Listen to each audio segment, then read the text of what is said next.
సావధానంగా కూర్చున్నట్లయితే సమయంలో అందరూ సావధానం కూర్చున్నట్లయితే ఆఖరి వచనాన్ని నేను మీకు ఒక 2 మాటలు తెలియచేయడానికి ఇష్టపడుతున్నాను. ఆయన సేవకుల సంతానము దానిని స్వతంత్రించుకొనును, ఆయన నామమును ప్రేమించు వారు అందులో నివసించెదరు అనేటువంటి మాట ఇక్కడ ఆఖరి మాటలో మనకు కనబడుతుంది ఈ 69వ దావీదు కీర్తనలో. మరొక మారు గత నెలంతా కూడా చక్కగా రెస్ట్ కాదు, చాలా కష్టపడి మరలా నెల తర్వాత ఈ ఆనందము, దేవుని సన్నిధిలో సంతోషాన్ని అనుభవించడానికి, దేవుని నామాన్ని మహిమపరచడానికి చేరి వచ్చినటువంటి మీ అందరిని బట్టి కూడా ప్రభువును స్తుతిస్తూ మీ అందరికీ ప్రత్యేకమైనటువంటి శుభాలు, వందనాలు కూడా తెలియజేస్తున్నాను. హల్లెలూయా, హల్లెలూయా. చాలా సంతోషం. అందరి ఫేసుల్లో కూడా చక్కగా నవ్వులు కనబడుతున్నాయి. ఎందుకనంటే కనుక ఖచ్చితంగా అది చాలా రోజుల తర్వాత చూసుకోవడం లేకపోతే కలవడం జరిగింది కాబట్టి ఈ ప్రేమ, ఆప్యాయత లేకపోతే ఈ సంతోషము, దేవుని సన్నిధిలో నిలవబడడం అనేది ఇది చాలా శ్రేష్టమైనది. ఇది లోకంలో దొరికేది కాదు. కానీ ఇక్కడ ఉన్నటువంటి గుంపు ఏదైతే ఉందో ఒక ప్రత్యేకించబడినటువంటి గుంపు, లోకంలో నుండి, శాపంలో నుండి తప్పించబడినటువంటి గుంపు అని దేవుని దైవజనులుగా చెప్పగలను. ఈ మాటలో ఆఖరి మాటలో చూస్తే గనక ఆయన సేవకుల సంతానము దానిని స్వతంత్రించుకుందరు అనే మాట. ఆ పై మాట చూస్తే గనక దేవుడు సియోనును రక్షించును, ఆయన యోధ పట్టణములను కట్టించును, జనులు అక్కడ నివసించెదరు, అది వారి వశమగును. అందరూ చెప్తారు ఒకసారి, వారి వశము అగును, వారి వశమగును. వశమగును అంటే ఏంటి? సొంతమగును అనేటువంటి మాట మనకు అక్కడ తెలియచేయబడుతుంది. అంటే ప్రత్యేకించి ఈ మాట నేను గుర్తు చేయడానికి కూడా ఒక కారణం ఏంటంటే కనుక గతించినటువంటి దినాలలో దైవజనులు ప్రవీణ్ పగడాలయ్య గారి గురించి మేమందరము చూస్తూ ఉన్నాము, చాలా బాధపడుతున్నాము, కుమిలిపోతున్నాం.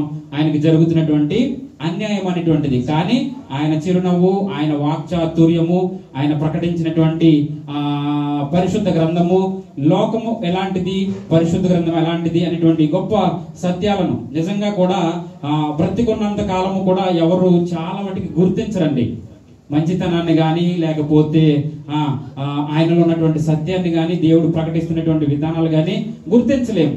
నిజంగా బ్రతికున్నప్పుడు అలాంటి వ్యక్తులను మనము ఫాలో అయ్యి లేకపోతే నేర్చుకోగలిగితే ఈ రోజున అనేక మంది ప్రవీణ్ గారులను ఆయన తయారు చేసేవారు.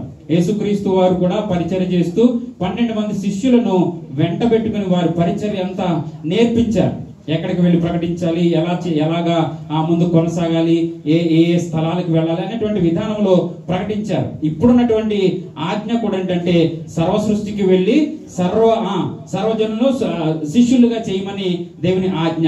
అటువంటి గొప్ప దైవజనుల యొక్క పట్టుదల ఏంటంటే అనేక మందిని క్రీస్తు కలిగినటువంటి సంపూర్ణతలోకి, ఒక పౌలుని చూడొచ్చు, స్టెఫనును చంపినప్పుడు, రాళ్లతో కొట్టబడినప్పుడు అదే స్థలంలో ఉన్నటువంటి ఒక వ్యక్తి పౌలు మార్చబడి ఎంత గొప్ప పరిచర్య చేసినట్టుగా మనము చూడగలిగాము. సో ఆ విధంగా అనేక మందిని తయారు చేయాలన్నదే దైవజనుల యొక్క లక్ష్యము. ఇక్కడ వారి వశమగును అనేటువంటి మాట ఏదైతే ఉందో, దేవుడు సియోనును రక్షించును, ఆయన యోధ పట్టణమును కట్టించును, జనులు అక్కడ నివసించెదరు, అది వారి వశమగును అనేటువంటి మాట. ఈ రోజున వాక్యములు ఇలాగ ఉన్నది కదా.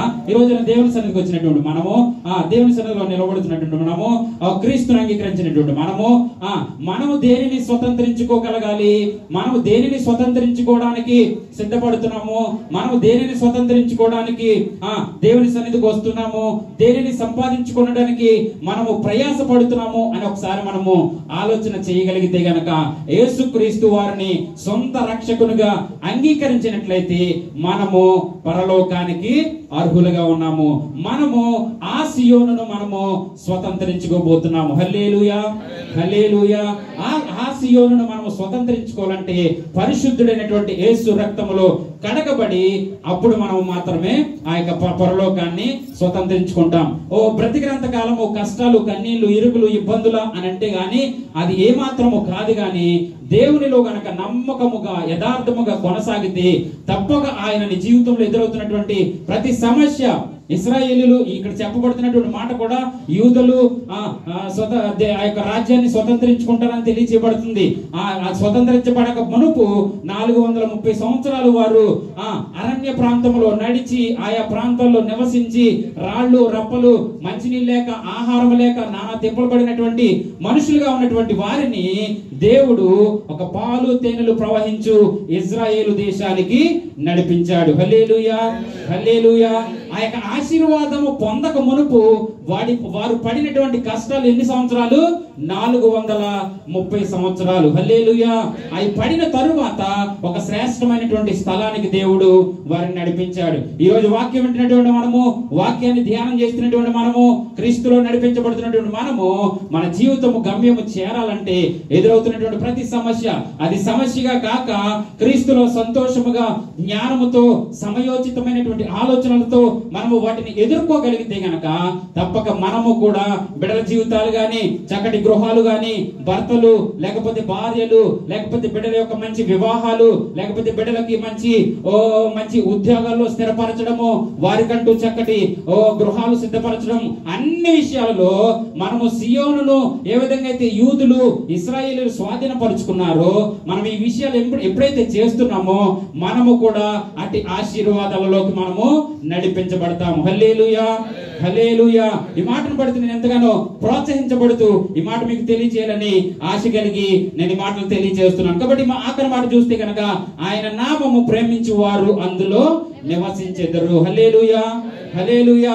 నివసించాలంటే, అందులో నివసించాలంటే ఆయన నామమును ప్రేమించేటువంటి వారమై ఉండాలి. ఉన్నటువంటి ప్రతి ఒక్కరిని కూడా నేను అప్రిషియేట్ చేయాల్సినటువంటి అవసరం ఎంతో ఉంది. ఎందుకంటే కనుక ఆయా పరిస్థితుల్లో దేవుని సన్నిధి కాక లోకంలో తిరుగులాడుచున్నటువంటి వారిని మనం చూస్తున్నాం, అన్యాయముగా బ్రతికేటువంటి వారిని మనం చూస్తున్నాం. ఆ విధముగా కాకుండా దేవుని యందు భయము కలిగి, భక్తి కలిగి, దేవుని సన్నిధి పట్ల యథార్థత కలిగి, మన కష్టార్జితాల్లో కానివ్వండి, మనకిచ్చినటువంటి దేవుడి సమయంలో గాని అన్ని విషయాలలో దేవుని నామాన్ని మహిమపరచడానికి మనం ఎంతగానో ముందుగా ఉంటూ ఉన్నాము. హల్లెలూయా, హల్లెలూయా. కాబట్టి చెప్పగలము, ఇదిగో ఇక్కడ ఏ విధంగా అయితే వారు వశము చేసుకున్నారో, ఇక్కడ ఏ విధంగా అయితే వారు నివసించెదరు అనేటువంటి మాట మనం చూస్తున్నామో, అటు దైవ కృప చేరువచ్చినటువంటి ప్రతి ఒక్కరికి దేవుడు అనుగ్రహించును గాక, అనుగ్రహించును గాక, అందరూ పొందుకొందురు గాక. ఆమేన్. ఈ మాటలు దేవుడు మనందరిలో బహుగా దీవించి ఆశీర్వదించును గాక. ఈ మంచి సమయంలో ప్రత్యేక పాటల సమయము. దయచేసి ఒక పల్లవి చరణము, ఎక్కువ మంది ఉన్నారు పాట పాడడానికి, కాబట్టి దయచేసి ఒక పల్లవి చరణం రండి. వెంటనే వచ్చి మణి గారు